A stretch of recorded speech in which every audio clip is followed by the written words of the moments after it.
And so talk about that, the harming communities. And so displacement. Yeah. Right. And so if you're doing this construction, I know actually where I used to live off Waller down by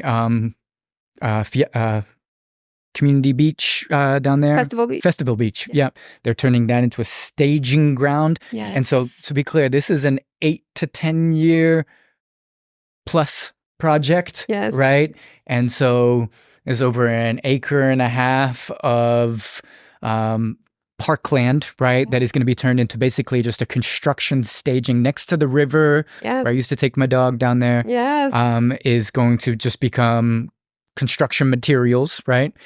And then I guess through eminent domain, people will lose houses, businesses. Is that correct? Yes, absolutely. So through eminent domain, TxDOT is taking people's homes and businesses. And, the pattern, we talked about the history of I-35 and the sort of discriminatory practices that were at play in those original decisions. And a lot of that same pattern is replaying itself today. And it's not just in Austin. These patterns are happening all over the country. But here, 86% of the displacements are people who are people of color or lower income. They're in environmental justice categories. And so once again, the most vulnerable communities are bearing the brunt of the impacts to this project. And another really important thing to keep in mind in terms of the impacts to the community is the effects of a project like this on our air. Okay.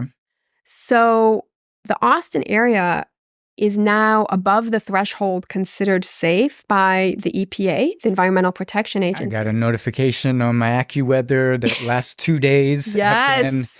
Actually, it's funny because the last couple of weeks, it has said good or average. And then the last few days, it just went straight to unhealthy. Yes, it was do not go outside. No, it was above bad. It just said unhealthy. I was like, okay. Yeah. Yes. And this is actually, ironically, Air Quality Awareness Week. So we all got to be very aware of air quality issues. Right. Yeah, exactly.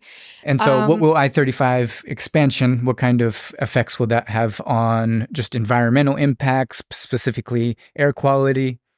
So particulate matter, or PM 2.5, is a pollutant that's very harmful to human health. It causes lung disease, exacerbates asthma, heart disease, and various neurodegenerative diseases as well. And it comes from cars and trucks. So some people think that all the air quality issues will be addressed once we have electric cars, but that's actually not the case for PM 2.5 because a lot of it comes off of tires and brake wear. Okay. And electric cars are heavier, and so actually more friction comes. More particulate matter comes off of the tires because of the increased weight of the cars. Okay. So this is a real problem. Our region is now essentially in what's called non-attainment. And doubling the size of the highway is, doubling its capacity. And so there's going to be way, way more cars, more pollution. And the communities especially in East Austin, within the project area, some of them are already have higher rates of asthma and other health conditions that make them particularly vulnerable to the impacts of air. Right. There was actually a family in my neighborhood. I live pretty close to the highway that had to move because their kid's asthma was so bad, and the doctor said, you just got to move. Really? Yeah. So it's a very serious problem, and it strikes at something so fundamental and primal. None of us choose whether to breathe. Yeah.